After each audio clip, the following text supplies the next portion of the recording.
Hi and welcome to the Ruby Tuesday. My name's Ruben and this is my review for The Gilded Age, a new HBO original series from the creator of Downton Abbey. So you actually kind of know what you're getting in this series when you just hear the word Downton Abbey.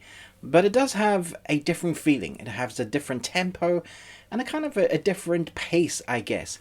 This is the first 5 episodes review. Thanks to HBO for giving us this. Do give me a thumbs up and subscribe if you haven't yet. But for now, let's jump in. A wide-eyed young scon of a conservative family embarks on a mission to infiltrate the wealthy neighbouring clan dominated by ruthless railroad tycoon George Russell, his rakish son Larry and his ambitious wife Bertha. I feel like I was born in the wrong era. I often watch westerns feeling like, yeah, I would do well in that time.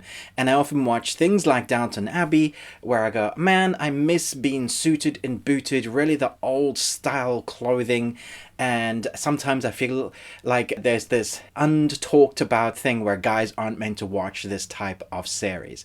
Now, my wife doesn't mind it, but she's not massively into Downton Abbey. I know my sister is, but I didn't mind it. I thought it was pretty good. I love the film, and I know it has a massive following, mostly with a certain demographic of females. Now, I know there are a few eclectic kind of guys that enjoy this. I know Bridgerton was well received, but Bridgerton was more of a raunchy type look at a more expansive look, and it took certain liberties which were fine. I enjoyed it. I thought it was fantastic, interesting romance style of that, but this sticks to its guns more, and we go back down the route of everything is precise, eclectic.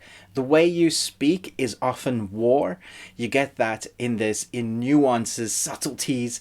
Every certain dialogue, I guess, conversation is a thing that will set you up in life. You get your hierarchies and your lowerarchies. And in your hierarchies, in your households with families that live, especially in this area, Central Park, in the late 1800s, you get families that are wealthier than others or more sought after to be in their shoes than others. And in those households, just like in the Downton household, you will get where the servants live at the bottom, and mostly even 99% of the servants were white as well. The differentiation between the classes is very noticeable. Even in all the servant ranks, there is different classes and different ranks and who is higher than who in the pecking order. That is showcased very well here. And once again, we get the lavish style of the costumes, which is remarkable. And often I miss, because I feel like there is a sense of duty and care and honor that comes into the way people used to dress, the way people used to walk, opening doors for females or men, respect in the pecking order. Not all of it is good and healthy, but there is a lot of things that we've missed out in subsequent culture that I feel like would be good for certain generations now. If you know what I'm talking about, leave me a like and comment down below. I think we could do ourselves service in a positive way by remembering some of what we have lost in those kind of realms. There are all these rules and regulations that to get anywhere you have to follow.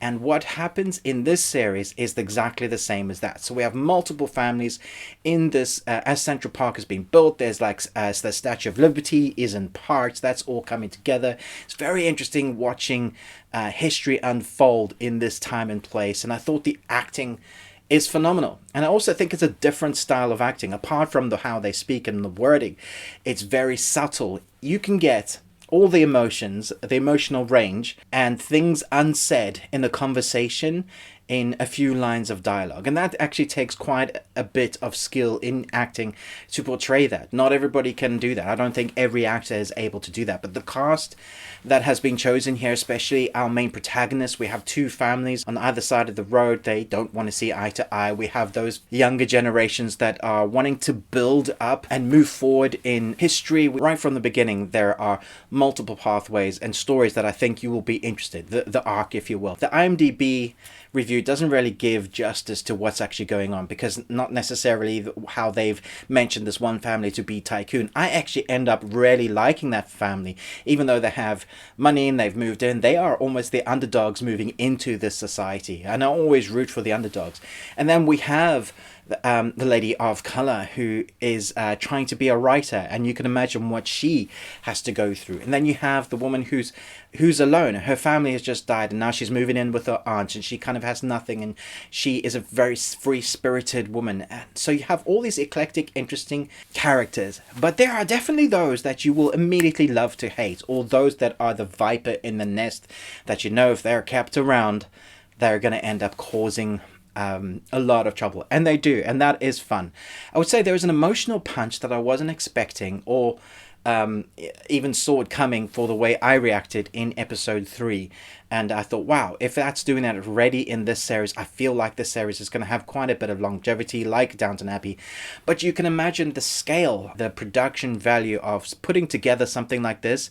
It feels much the same as Downton. Everything from the place settings to the grand hall designs, from the costume design to the actual housing design, to the different types of architecture, what it means to have a family with one type of architecture to another family that has something else, and then even having that architect being different from the others means a different thing in society. So it's all very intricate. It's very interesting to watch, even if you're not into that type of style or period piece. I think period piece often gives people a glaze over in the eyes, and they go, ugh, not a period piece. But if you listen to what's going on, you often find yourself laughing or smirking or going, because you realize stuff is being said in conversation without them having to say it, or just the slight nod or look will give a subtlety to a bit of conversation. Often less is more in this, and you get everything that has been said. It's such a clever way to do, but can only be done well if the writing is tight and the acting is great. And I feel like they really delivered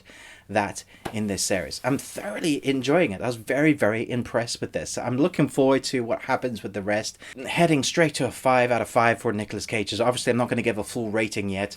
The score theme will get stuck in your head. It's one of those things, like, I don't know if you, when you were young, like you came together as a family and watched an episode on TV, and the theme for the thing that you were waiting together to watch, for us it was things like Knight Rider and the A-Team, all of those type of things, and you get together as a family and the theme would come on and everybody get excited. It's that sort of theme that you're like, oh, it's the next episode starting. I don't feel like you have to binge watch this, and I do think that it's coming out week by week, so you'll have to watch it week by week unless you wait to binge watch it. I do think it's easily bingeable, but I think you'll enjoy it once it comes out weekly and just like, hey, this is another episode. It's that sort of series. Does a good job. So let me know your thoughts down below. Who's your favorite character in Downton Abbey? Are you looking forward to the next, I guess, movies from Downton Abbey? And do you think this is going to fill the gap better than what Bridgerton did? Or do you think there's space for all of them? Thanks so much for watching this, but most of all, until next time, remember, live long Tuesday.